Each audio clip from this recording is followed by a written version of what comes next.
dito, makikita po natin na first, na nakita ko po rito, the strategy of Satan is Satan wanted to silence the messengers.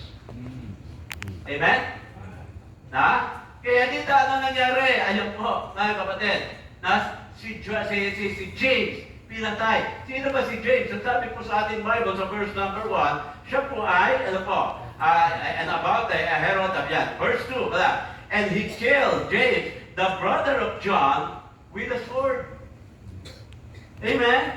So, tingnan niyo po ito po, yung para makikita natin, para mga main character sa ating Bible No, si John, si James, di ba? Sabi sabihin, mga kapatid, ito po ang mga kumikilo sa gawain ng Panginoon. At pag ikaw, mga kapatid, ay kumikilo sa gawain ng Panginoon, ikaw po ay high value target ng demonyo. Right. Amen? Bakit pagkakaabalahan ng Diablo, yung walang ginagawa? Tama? Yung mga tamad. O sabi ng mga tamad, di ba? Amen? Bakit kayo nagagalit sa ating mga tamad? Wala na nga kami ginagawa Amen. Wala kami ginagawa, nagagalit kayo. Di ba? So because you are being useful, because you are used of God, then you are one of the value target of Satan. Kaya tingnan mo, huwag kang magtaka at para bang naglingkod ka na nga sa Panginoon, dumami pa problema mo. Amen. Amen? Amen.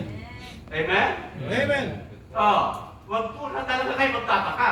Kasi sinabi naman na ng Panginoon yan di ba? Na-overcome ko yung world na yan pero meron mga tribulation pa rin. Kaya mga kapatid, pag binasa natin yung ating Bible, maunawaan natin, wala po ipinangako ng Panginoon na ginhawa sa atin.